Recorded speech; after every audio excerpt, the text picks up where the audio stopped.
Excellent. Well, here we are, VUC 751 for May 10th, whatever year this is, 2019. I'm reading this backwards, 2019, and we're back. All right, let's try to, I don't know why that didn't work, but there's always something, isn't there? Camarillo. Let's introduce our esteemed panel. Starting from my left, my extreme left, Mr. No Money, Corrado Mela. Good afternoon, evening, morning, good night. Welcome back. And Mr. James Bodie, who needs to unmute, sir. Unmuted. Good afternoon. Good afternoon to you. And special guest star, Keith Milner's with us. Keith in the house. Good afternoon. He's a star, huh? And the only person who did not come to Berlin for Camarillo World, Mr. Michael Graves, but we forgive him. Hello. All right. So it's great that the VUC always starts with a little surprise, and I don't know why. Let's see. What's he holding up there? Oh, all of the sponsors. And Daniel was going to stop by, but apparently he either is not, he might be driving around or something, so he can't. So anyway, we have a couple of topics, but obviously we wanted to get into just a few memories of Camarillo World because we just got back, 2 days ago? I got back 2 days ago. Some of you were back yesterday. Lots of, Corrado, you didn't have any trouble with your flight, right?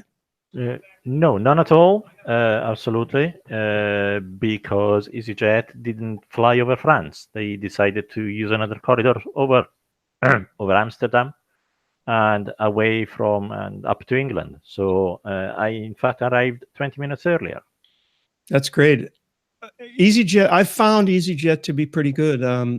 It's funny because I wouldn't think of taking Ryanair, but EasyJet as a low cost seems to be working well for me anyway. It seems to be, and well, they play a bit with the flight times. They usually you take into account probably if they have to fly against the wind.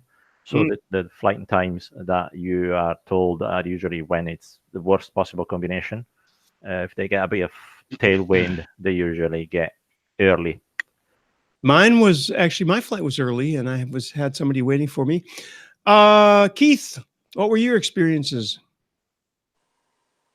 The flight back was fine. I mean, I actually flew back with Fraser and Simon from Simwood. So we met up in the lounge and we had a few laughs. And yeah, it was cool. That's British Airways? British Airways, yeah. And you weren't late, like James had some problems? It was slightly delayed boarding. We got back we landed 10 minutes late, I think, but Terminal 5 and it was just empty and we just breezed through. I think from when I walked out of the airplane to when I got in my car was probably about 25 minutes. Not bad. James, unfortunately, has the sob story. Well, it wasn't that bad, to be perfectly honest. The plane was about 2 hours late arriving because it came from Toulouse. You were already... Then. So it was about 2 hours late, but then everything went very quickly and we ended up only being about 1 hour 20. We made up 40 minutes. Oh, you mean the plane that you needed to take came from Toulouse. Okay, yeah, because I was wondering about the French airspace thing. Yeah, it's really ironic because those guys go on strike like every 3 or 4 days here, but I was lucky and missed it. Yeah, that would have been terrible. Although it seems that it's just a matter of delay, which is not comfortable, but it's better than like being there for 3 days, which happens with some of the cheap tour operators, right? As far as I know, they're doing what they call a white strike. So they strictly adhere to all procedures. So they are practically extending the time that it takes to do things. They're not cutting corners. Right. So anyway, James, you opened your mouth. Go ahead. Yeah, well, I was going to say Camarillo World. What a corker. Yeah, we're going to go through people's memories. And I don't know how much time, for example, Keith, I don't know how much time you have. We're going to talk about other stuff and you're welcome to stay.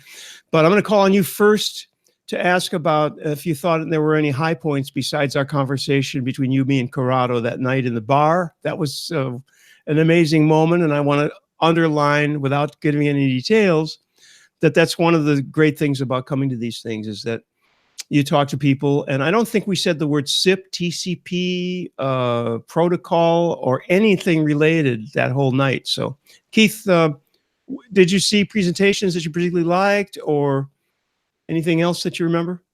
I mean, I mainly go to Cameo World really for the people. I think we all do, but I really enjoyed Fred Posner's talk, which I always do because it's a refreshing, interesting look at it. And related to that, I enjoyed Dave's talk as well, taking over from Ole. That was quite an interesting talk as well. Quite an interesting perspective on things.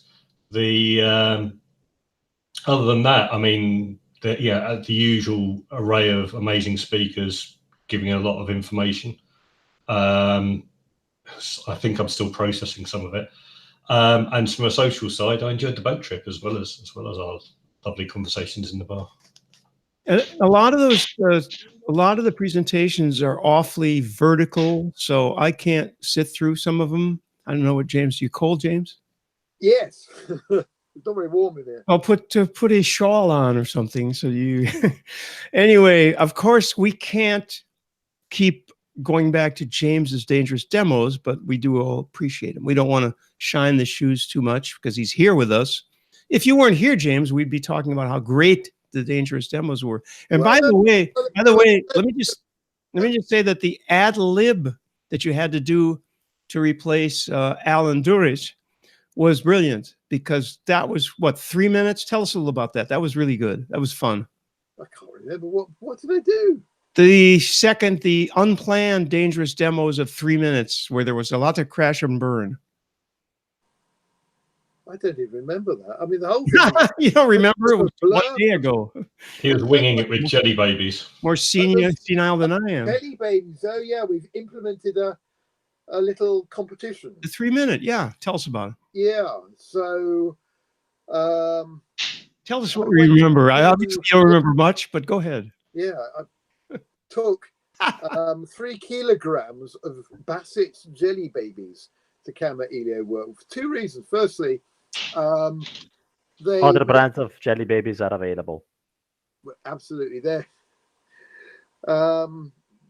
Because there's only one podium, sometimes the changeovers can be a little bit slow, and so you have to buy a bit of time whilst people are getting plugged in and unplugged and all that kind of stuff.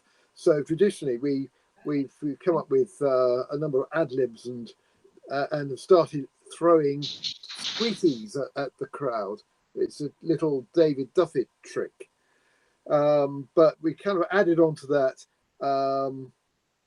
a competition to see how far some of those jelly babies can travel around the world. In fact, Corrado, your jelly babies have been traveling around, haven't they?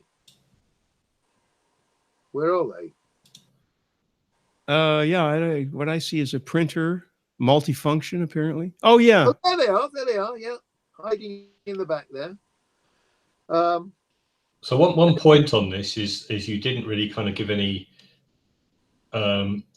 rules in terms of who should we send this information to. Well, I assume to you, and they will be judged at the next Cameo World, I guess. Well, it'll be Twitter. There is a Jelly Baby Twitter handle, but I've already forgotten what it is, which is a bit of a boo-boo. But if you get stuck, you just put @Cameo World in there, and we'll pick them up, I think. Fair enough. I'll find there's a Jelly or Belly JB Twitter handle, I think we'll use. And I have to say, by the way, I enjoyed your talk on building 4G mobile networks, especially mainly because a big chunk of it was your slide pack. It's totally stolen. Anyway, let's talk about the really good bits, because there were some really very, very good bits, like dear old Alexandra Duby Scubidov of Homer fame. And he's come out with his particular twist on the old session border controller thing. And he has built a dream open source, self-contained session border controller and called it SBC OS, and he was handing out flash drives like that one. Exactly. With it on. I think was he the fellow who was saying that you don't need session border controllers? No.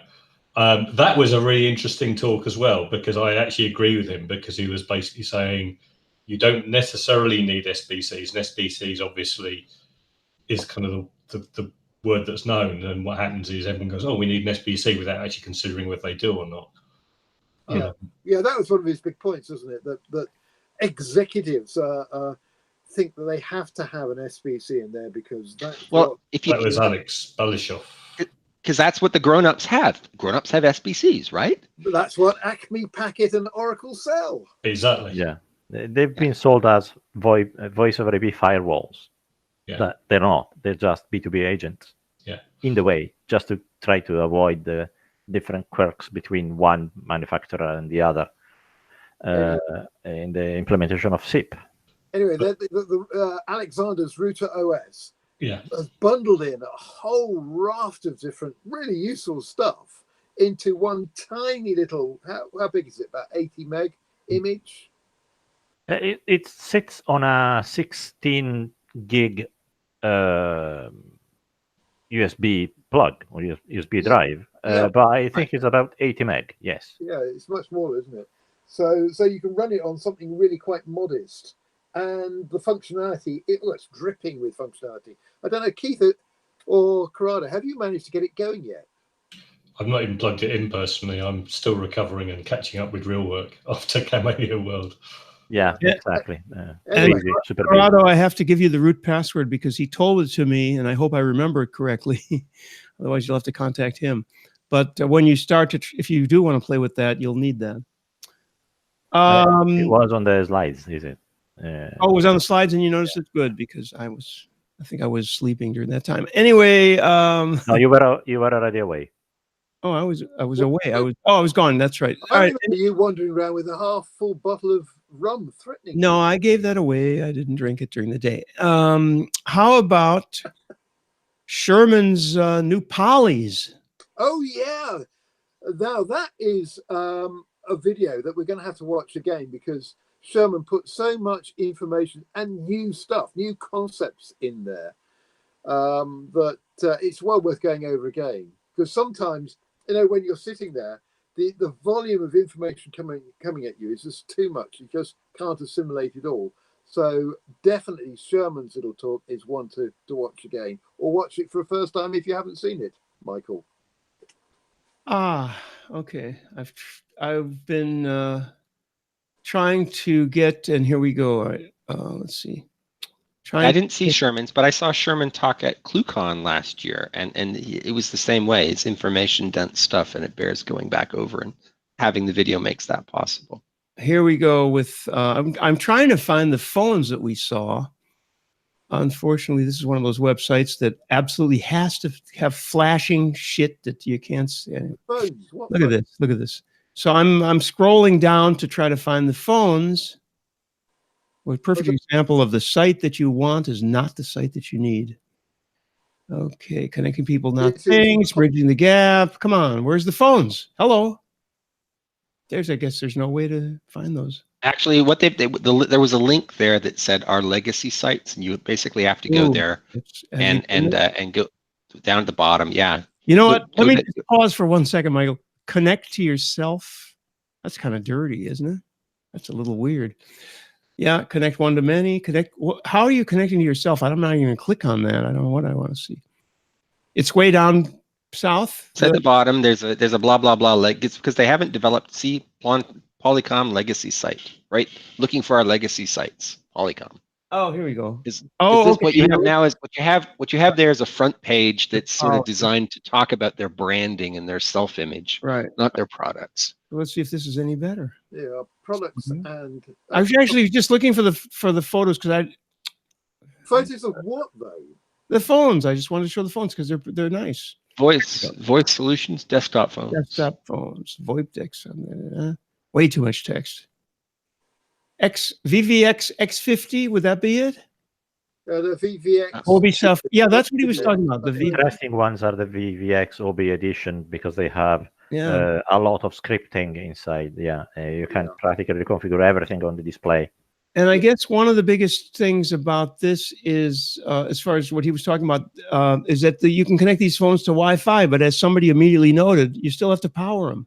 So they're not exactly. Yeah, so you always need a wire. If you don't power by PoE, you always need power. Right.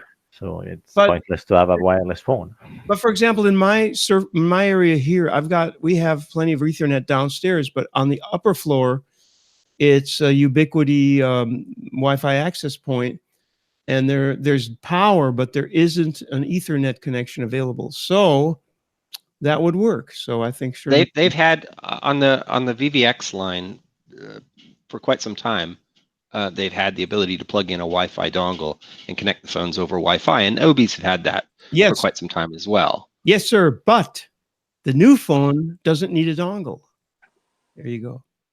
Okay, I well, don't know which one. Oh, maybe not exactly earth-shattering. The 20, No. yeah, the 20. I have one of those. The 2182s. It does. Does it do Wi-Fi? Yeah. Yes, it's built With or without dongle? Without. Okay, built-in. so that must be what he's talking about then. No, I don't know what you're talking about. Anyway, Oh, I don't know what I'm what talking you need about. is a That should be DeX obvious. phone. Anyway. And Polly do a nice DeX phone. Yeah, they do. Actually, I had a little engagement online from our friend Andre Reed the other day, and he's like senior director of product management at the new company, and so he's continued to move up that pyramid at quite a pace, and he's still in the Vancouver area. And what a even though they have cool, nice guy he is too. Yeah, who knows his shtick. And I'm pretty sure I have the phone I have right now, which is a beta from several years ago. You might have one. You have a VVX 600, didn't you, Michael, at one point? Yeah. I have a couple of 600s and a couple of 500s and a 1500 sitting over there still. I just wish I could have brought my Sipura 9, whatever it was, to show everybody. Actually, Sherman had a museum at the booth. He did. I'm sure you saw that. Komodo ATA there. The Komodo ATA, right. And Sipura as well. Sipura, Linksys, Cisco. I think my phone's on it. Because they create a company, sell it, create a company, sell it, create a company, sell it. I mean, it's like, wow. That's like Chris Matthew to the 10th power. Yeah. Well, the difference is Chris moves into a slightly different business every time. They've done the same thing over and over and over again. Right. But it is good. They do it so well, don't they? It is good stuff. Oh, they do. They do. It is good stuff, though. Both Polycom and Plantronics. So that's an interesting marriage. I wish them well. Yeah. Anyway, just for balance, it's worth mentioning that Snom or Schnom very generously donated half a dozen phones or something like that as prizes, and they were handed out. And my dear colleague, Mr. Steve Bucklin, was absolutely delighted to be awarded with one. That's great. And well, in their merger, well, Snome was, I don't know, it was a merger or I'm not entirely sure how that worked. VTech acquired. VTech acquired Snome. Of course, VTech is a major manufacturer, and VTech, the phone business, is just one tiny little division of that. But the VTech phone business has now been folded into Snome, and so Snome remains. Correct. Snom or Snom. What kind of market share do they have, though? Because I've heard of them all these years, but I haven't seen tons of them. They're big in Germany, of course. Yeah, they're big in Europe. You don't see them many sold because they never stop working. Once you buy one, you don't stop. Well, you can't say the early ones were a bit interesting. The Snom 100s. What you used to see on television shows like West Wing and so on would be Cisco's, right? The old whatever that is. And that's because Cisco paid. Yeah, Cisco paid for all those placements. Yeah, for sure. But I mean, they still were around. And then you mean one of these? Okay, wait a minute. 7960s. Yeah. No, that's probably Oh, well, that was nice that it worked before. And Fine. then what I do see and hear the ring, because the Polycom ring is pretty distinctive, and I've walked into lots of businesses and heard that ring.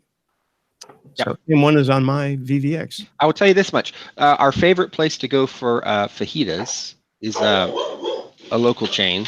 And as soon as you said the fajitas word, the F word, you know. When you get, Yeah, I know. Start to bark. Our favorite place to go for fajitas, FedEx is here, so the dogs are excited. Has at Snome 800 series, nicely branded. I mean, the integrator did a nice job because they have the little restaurant's logo on the screens and whatnot. And I will say though that it's a very, very busy restaurant, and I see those phones. They don't suffer the traffic all that well, and so they've gone to the cheaper ones because they're replacing them with some regularity. Anyway, anything else on Common Your World before because we have a couple other things we want to talk about. By the way, while you're thinking, well, no, let's not do that. Let's go to Common Your World. David Duffett. Great talk. And brilliant talk. Apart from the fact he name checked me in a very negative way about 4 times. That was you he was talking about? Well, he was explaining how not to do it. That was you, but he didn't reveal. Don't do it the way that James Bodie does it, because he doesn't plan it. He didn't say your name, though. He did multiple times. Every time I put my head round the corner. That's not the one I heard. Look at him. That's hardly fair, though, James, because you probably did at least 20 minutes of planning.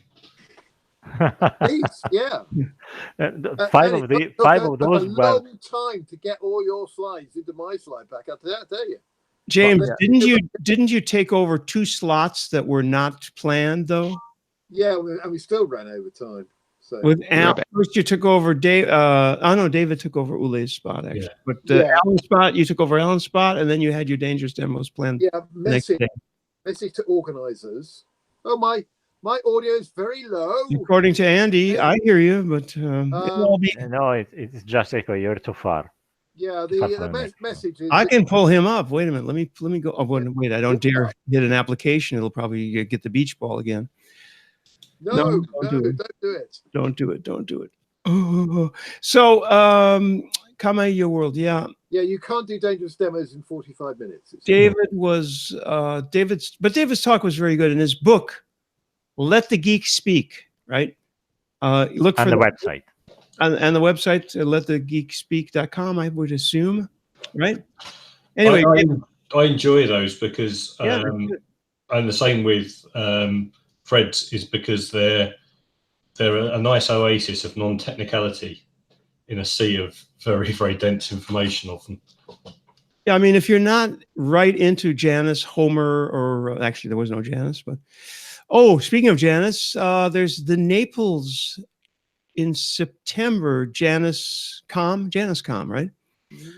Somebody meet Techo. No, something on the beach. Sip on the beach. Sip on the beach or coding on the beach, whatever. Anyway, that looks interesting. So look up JaniceCon. Also, while you're looking things up, you might want to know that we have a store on Amazon.com and Amazon.co.uk now. It's your Amazon/shop/VUC 2019. And I encourage all of you, including those of you who are in this hangout, to go buy your shit there. And are you not looking for suggestions? Yes, I am. Put on there. Yes, so I am. If anybody knows of any good publications or even products, because you can do products as well on Amazon, can't you? I've had all that stuff. I put all of the CDs that are available still after all these years that I'm on. I've put books that I mentioned in. I've put Simon Monk's books because, this is the first day that I've been doing this. We're verified. We are influencers, ladies and gentlemen. Which countries? We were invited. Active? So far, America and the United States. America. Oh, God. Wait a minute. Let me. That's Freudian, though. Okay. America and the United Kingdom. Amazon.co.uk/shop/VUC 2019. Same thing, Amazon.com/shop. We got verified automatically. We were invited to this, folks. So anyway, I don't want to go on and on about that, but that'd be great if we can put some good stuff in the store. Yeah. Michael and I were having a discussion that I would like to extend here to everybody now, which has to do with battery life, the frequency that you buy new phones and why. And we'll start with Corrado, because I bet Corrado, the Scotsman, probably buys a new phone every 10 or 15 years, right? Decade, yeah. Well, Decade. this is a Motorola Lenovo G4 that is still up and running. Battery life, yeah, has depleted, but there's nothing anyone can do. It's a feature. It's a characteristics of lithium-ion batteries. They have a limited recharge lifespan. There's nothing they can do. What Apple did was to slow down the processor as the device aged.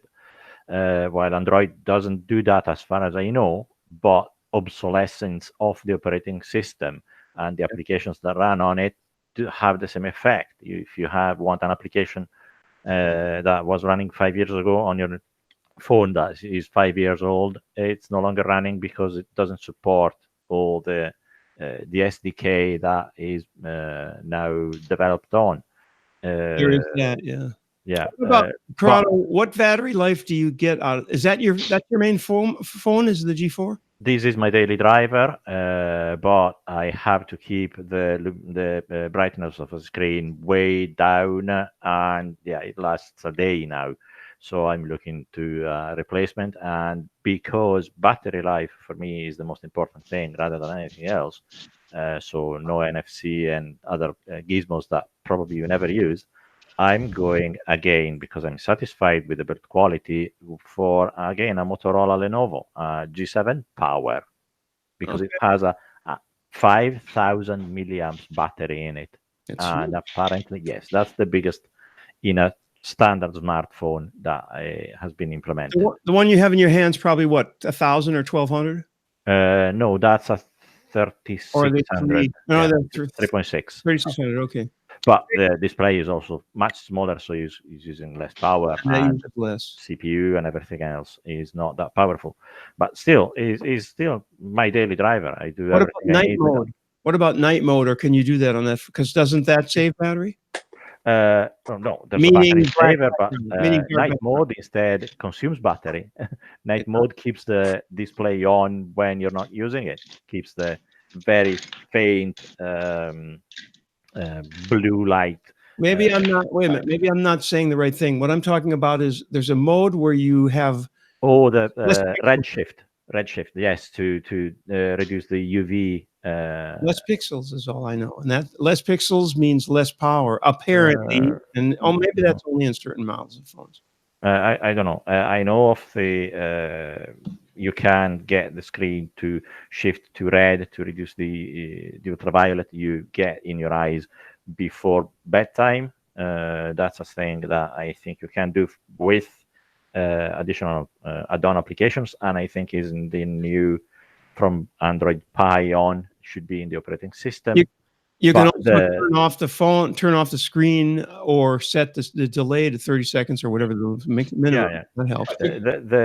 If you look at how much the battery is used in any Android phone, the screen power to the screen is always the biggest. There is a sort of night mode or a dark mode setting that a lot of handsets have, and that's primarily supposed to be so you can use it more comfortably in dark settings. Mm-hmm. Yeah. But it also potentially reduces battery. But what you were saying about the pixels and that really depends on the display technology.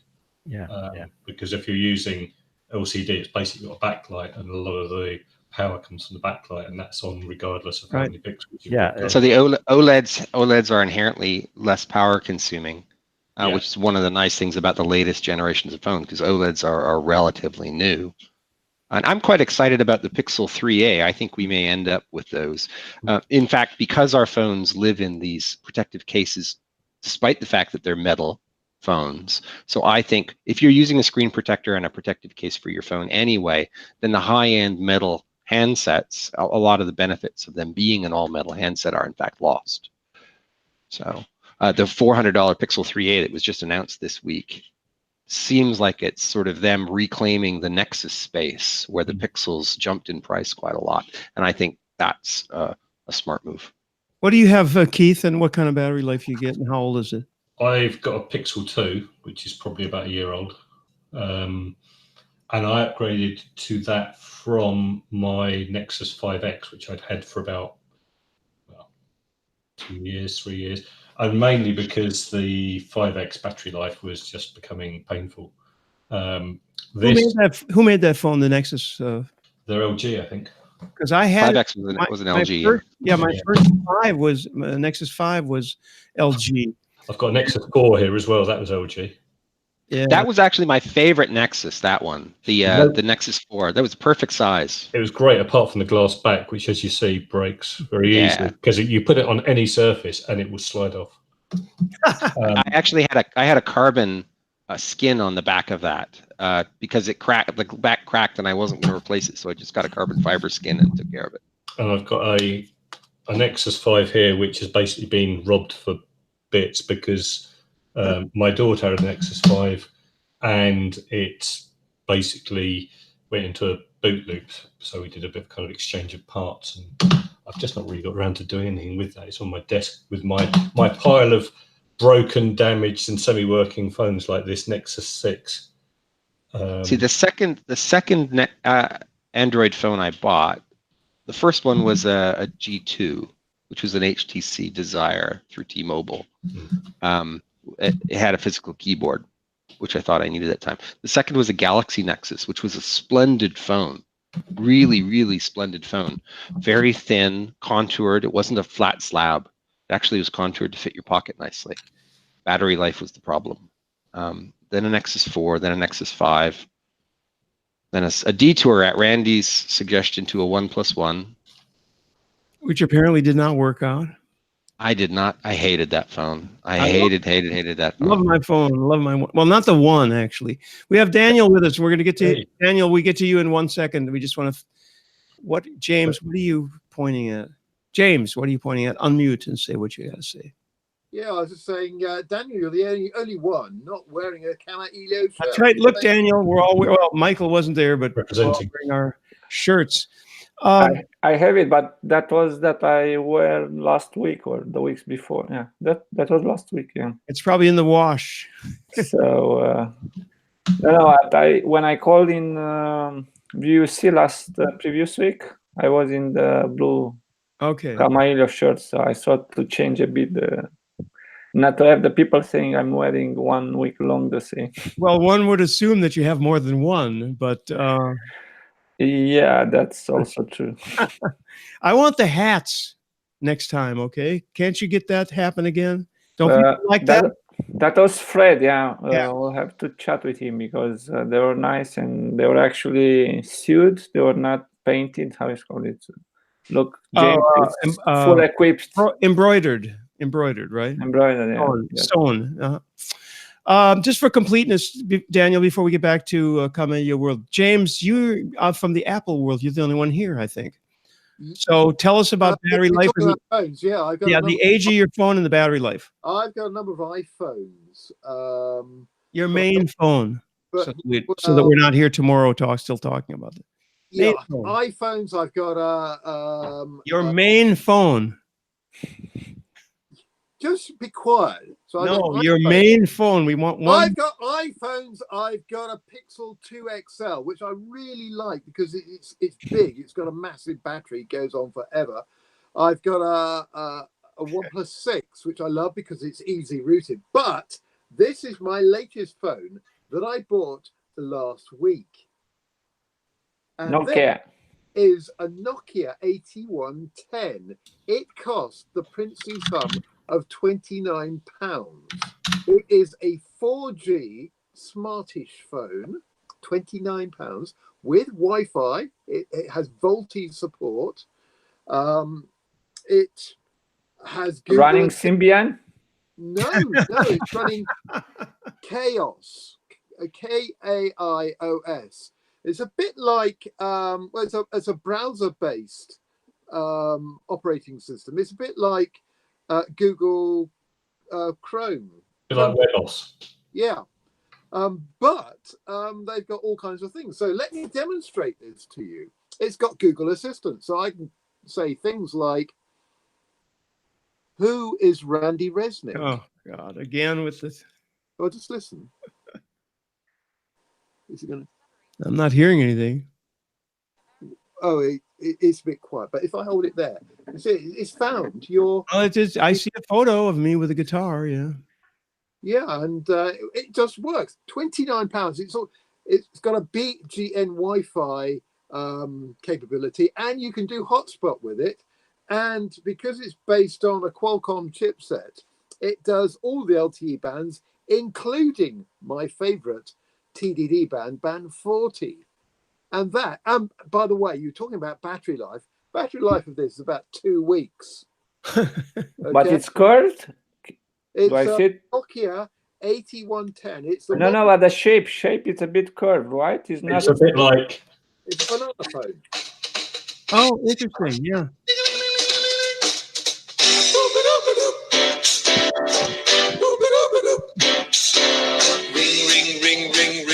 Ring, banana phone. Yeah, they come in yellow as well. So, in terms of just sheer brilliance, £29. This is the phone that's changing the world at the moment, because everybody in China and Africa and India, the people who before could not afford smartphones, have one of these. They're brilliant. That is fantastic. Sorry, you made me curious. So you said he has kind of Chrome OS, but as far as I know, with Chrome OS, you need a lot of internet connectivity. With that one, is the same? It's Chrome-like, so everything works through the browser.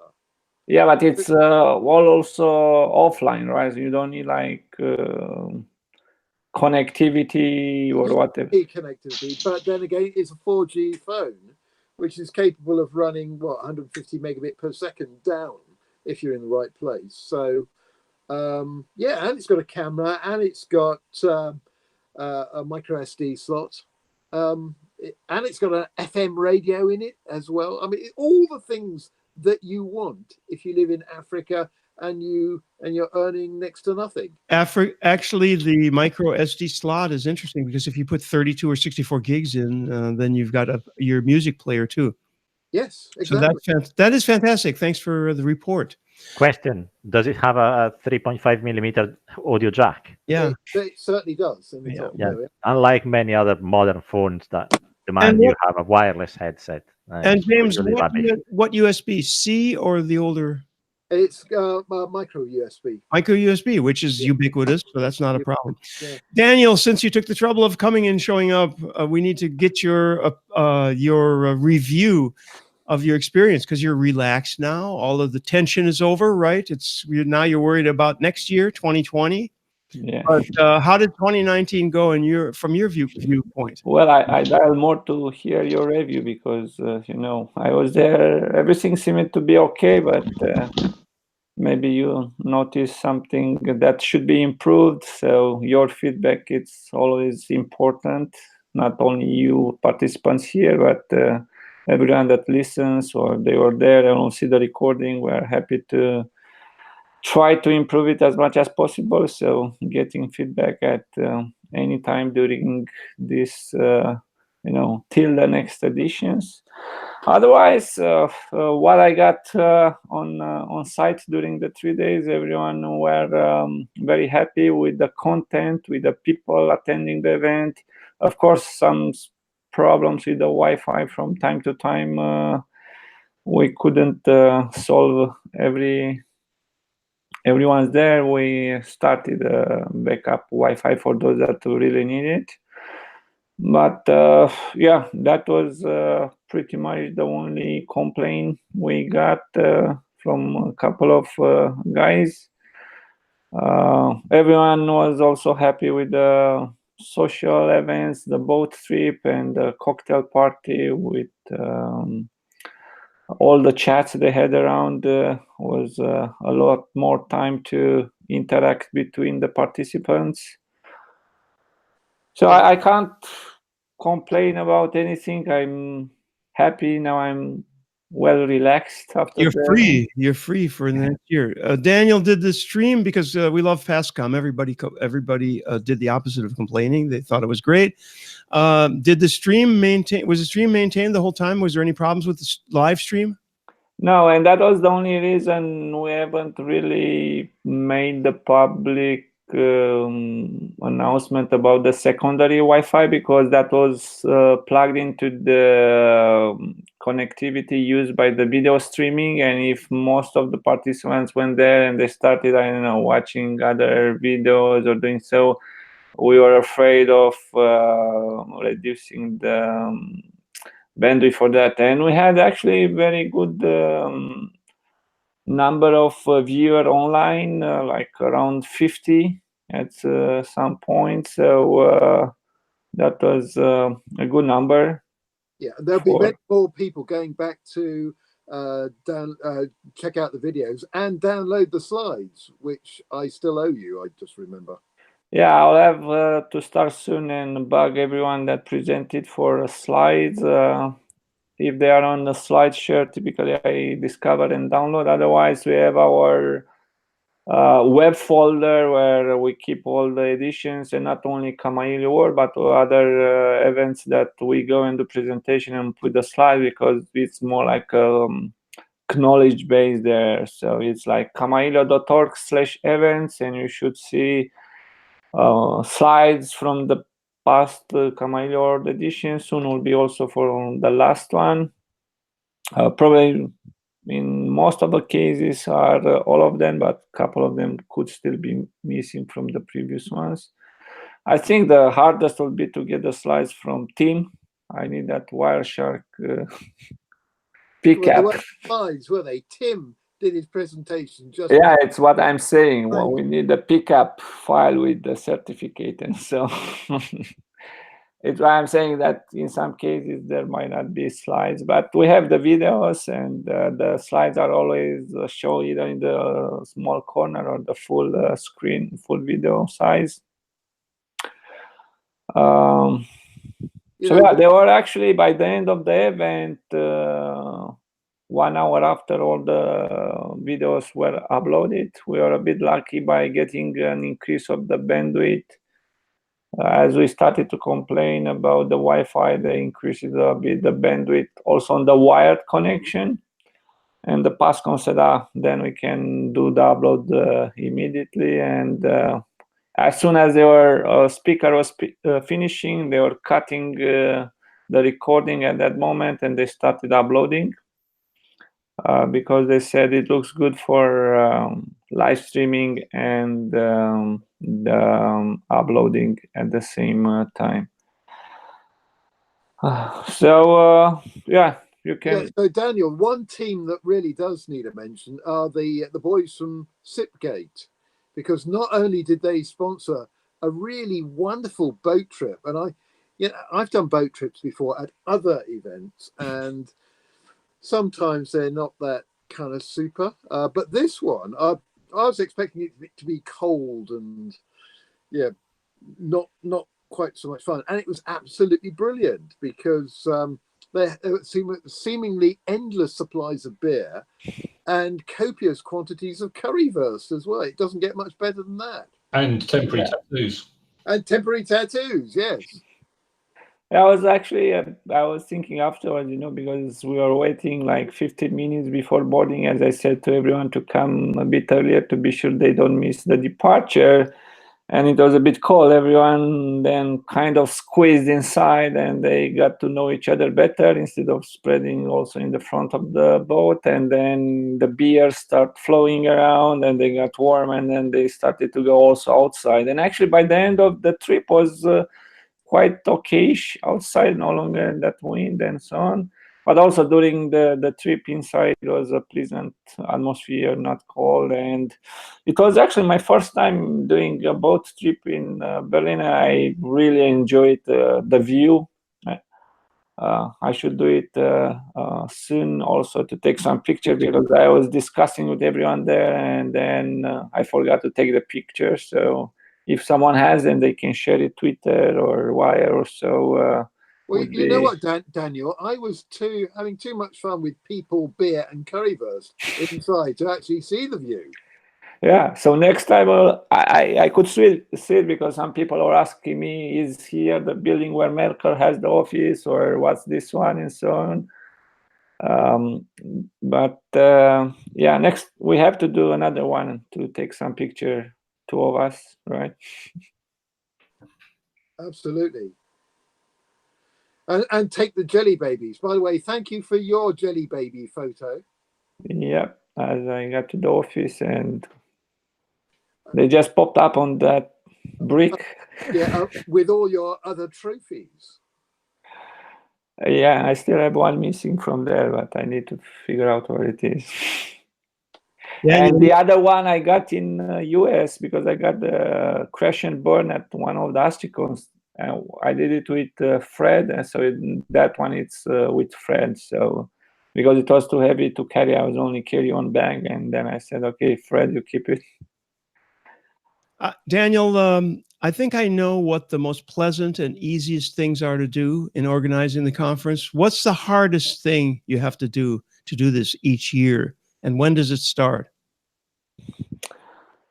So yeah, it starts by end of the summer. We already start preparing for it, trying to secure the location, catering, and then also discussing with some people around the project to be sure we have some support for sponsorship, to be sure we don't, like, we have good speakers without requiring them to register or so.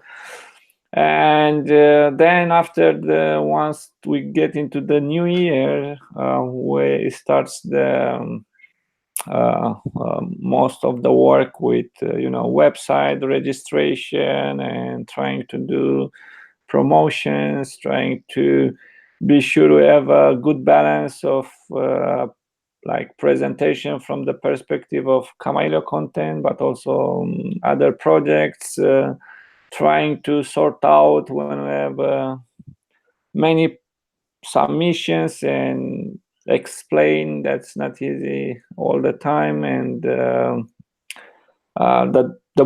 month before it's the hardest, as you can have also cancellations from people changing the participants or speaker no longer being able to come. So the weeks before are really tough. The easiest day of the conference is the one after ending. Yeah, like yesterday, right? Like yesterday. Well, I get a easy start of the day, then met a bit with Fred because I was still around before he retired to the hotel because he had a very early flight. Not a really exciting thing. Oops, what happened, James? Things that is cut. Oh, I won a Kindle. James, we're losing you. What? We're losing you. Your broadband is glitching. Packet deprived in both directions. Yep. Really? Oh, probably because I'm downloading books on my prize Kindle. Sure, yeah, so I was a bit surprised when I drew that ticket with James' name. I was like, "Whoop!" The people would think we. Yeah, it's a fix. How many copies of the James' name there were in that? I don't know, because it was done by Evosip. They just gave me the bottle with the. I don't know how many survey how many times James completed the survey, but it was written by hand somehow. So I assume the Evosip guys, they just took him once, no matter how many times he completed the survey. Yeah, but anyway, it was good to see so many people who were there for the first time, like Corrado. Hello. So Corrado, what did you think of your first Kamailio World? As a Kamailio virgin, well, well, I expected the usual stuffy conference, and I was completely misguided instead. People with interest in technology, but most of that interest in cooperation, interest in everybody else's interest, and in bonding and creating something better.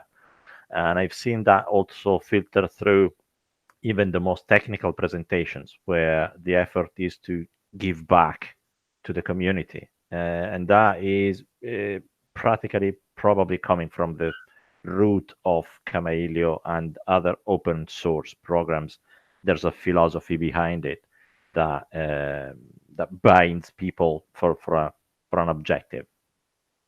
Yeah, and I have to say that all of that philosophy is amplified and comes directly from you, Daniel. So you're the heart of all that that ethos. You're driving it. Thanks, James. But everyone else has an important role there, because I'm doing a lot of stuff there, trying to ensure everything runs smooth, but everyone else, it's more or less in the same kind of category, trying to share information, trying to learn from the others, trying to cooperate.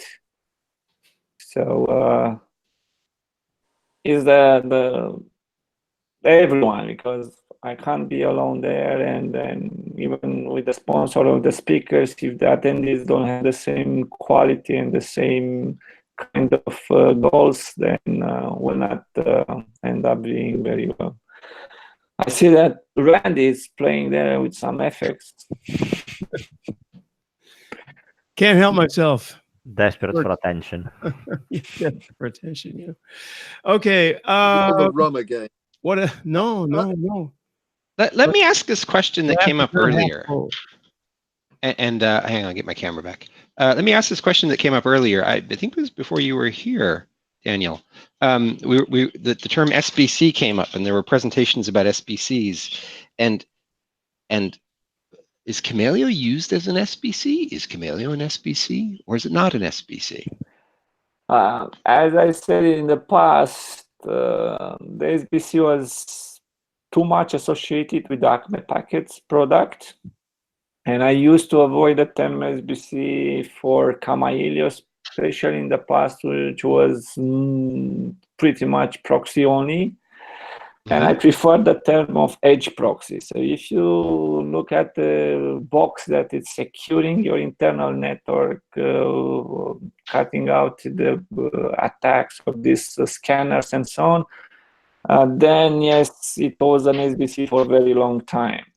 Now we had some addition, like in the last years, a module called Topos, where we strip these headers with IP addresses, like via headers, route headers, and what leaves Camaillio looks like a request initiated by Camaillio.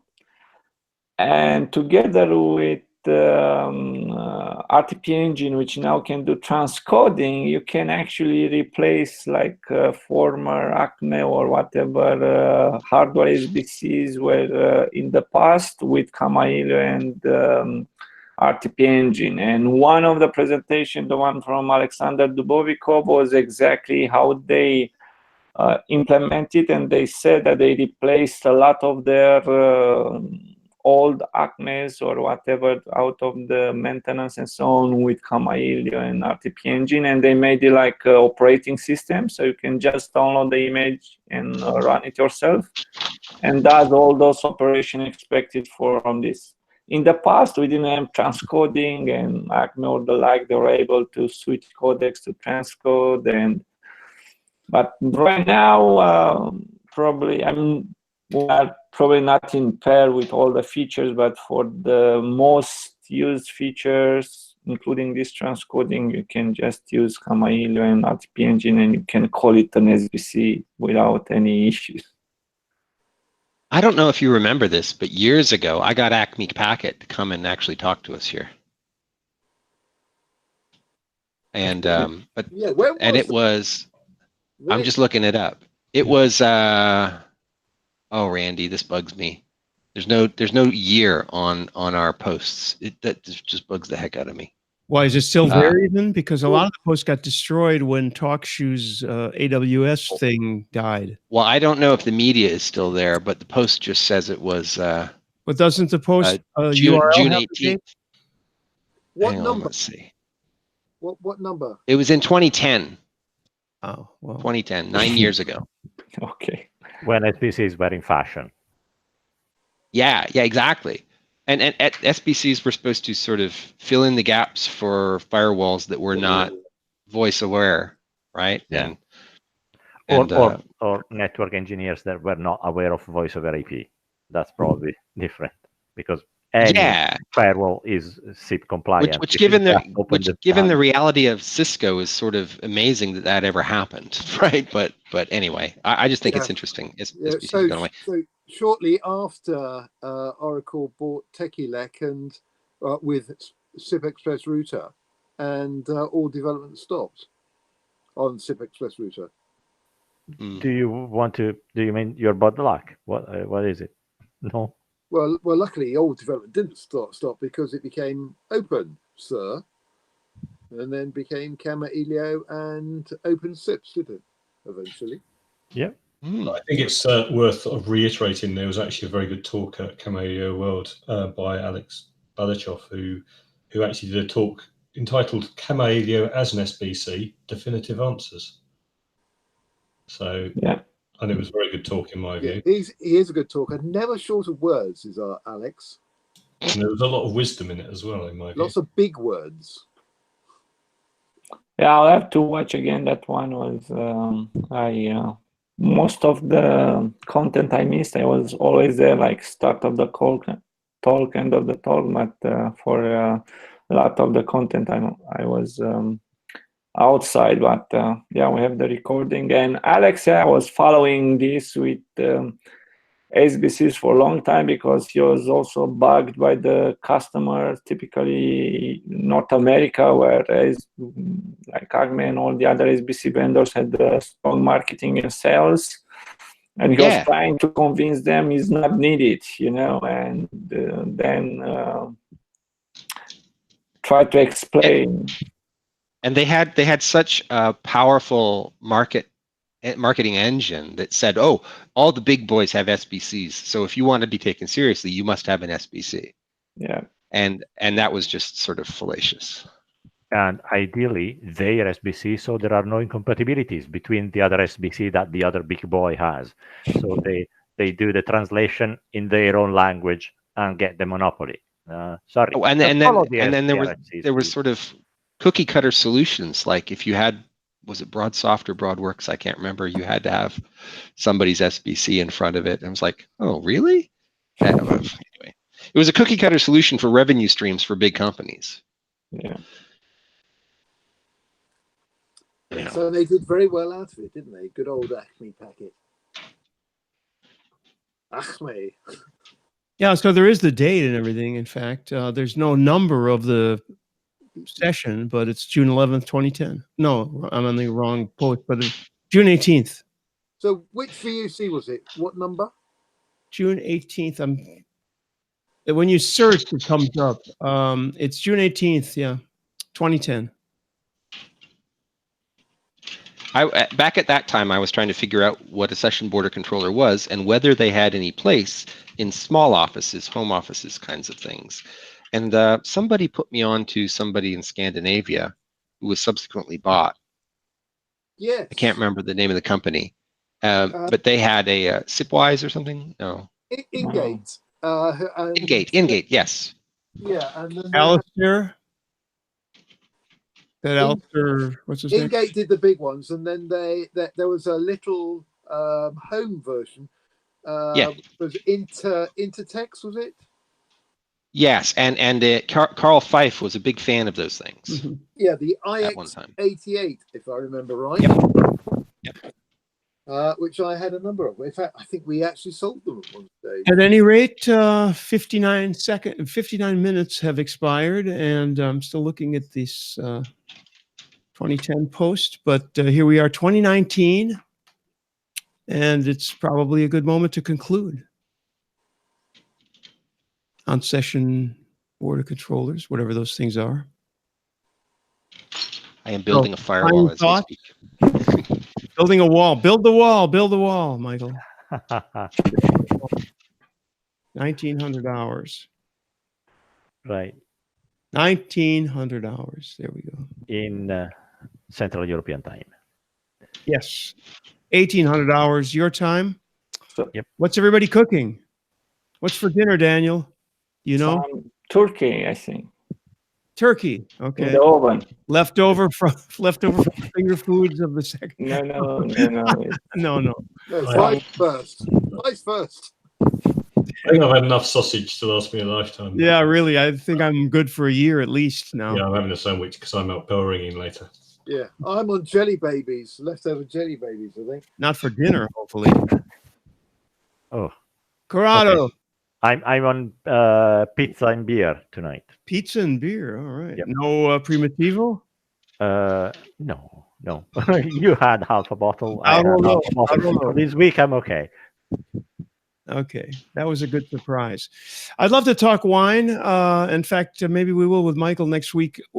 Corrado, before we go, by the way, next week we have our what is the name of those people already? But the great, interesting IVR work they're doing. Yeah. Are they committed for next week, or are we not 100% sure? I've planned that with them. Okay. They are ready, primed and ready for next week. Ailey, I think the name of the kind lassie that wants to go through the gauntlet of the VUC to explain what they do. It's something to try to protect from robocallers and spam over voice over AP and other things. So a little bit of intelligence on. Yeah, it was very interesting. And do you remember the name? Do you have a card of? No, they didn't have cards either. But they're going to be at next year Camarillo, right, Daniel? The people from the IVR. What's the free something, right? I have a picture. If you give me a second, I'll be with you. Because they came up after our panel, and I said, "Why aren't you presenting here?" And it's very interesting what you're doing. Yeah. Who? Crispy. Yeah. And Ala Rahimi. There we go. There you go. There, Ala Rahimi. I'm gonna guess. Free Spee. AB. So anyway, look for them. And you spoke to Mac as well. I don't remember the name of his company, but is he coming the week after, or that's yes, as well. He's primed for the week after with a very interesting product that can deploy Camarillo very quickly and get that everything running on the cloud in a few clicks. And he did that live on during his presentation, so it works. And it doesn't use blockchain or AI, apparently. Yeah, I like what Mac does. Mac does a lot of work in trying to simplify for newcomers. I like him quite a lot. Yeah, he's great. Have you Daniel, ever heard of Turnkey Linux? Has anybody done a turnkey package on Camarillo? Because they do that kind of thing where they do images, pre-built images that you can deploy into the cloud. Yeah, I was looking at some point. I think there are a couple of vendors that embed Camarillo doing it, but we haven't done it from Camarillo with the default config. Maybe we should do it. But now, I know most of our community is kind of Debian Ubuntu shop, and we have the repos. You do apt install Camarillo, and you got it pretty much up and running as an image. But for the cloud, maybe we should look there and put a bit more efforts. What Mac does, it's wrapping to a simple, nice web interface, so you don't have to use a editor for changing stuff. Yeah, for those of us who are not Linux gurus, things like that are a godsend, because I download the image, I burn it to something, and away it goes, or I launch it into AWS from their portal, and at least it starts in a workable state. Someone told me or said it in front that they compiled Camarillo on Windows with this Linux subsystem, or how it's called. So now you can get it on Windows as well. You just need to compile it for, how it's called, that the Linux subsystem for Windows. Or Well, whatever. apparently Windows 10 will have a whole Windows 10 Linux kernel on the 4.19 something branch that you can run stuff into that. Probably just a subsystem, nothing else. But a full kernel that you can also compile modules into it. Yeah. Anyway, I just found out why my bandwidth was rubbish, because my my iPad Pro was running through my Pixel 2 XL hotspot, and I burned over 2 gigs worth of data. Oh, Ouch! I And just with wondered that, whether it was Sandro doing a test on your network. And nice and warm, actually. But yeah. Interesting. You've got too many phones, I have too many numbers, too many SIMs, too many phones, and you get confused, and the matrix is all jumbled up. you know, we should have gotten Andy on to give the report on what the hell was happening on his end when Sandro was trying to get into the network. But we are 6 minutes over. You know, 6 minutes is going to cost a lot of money.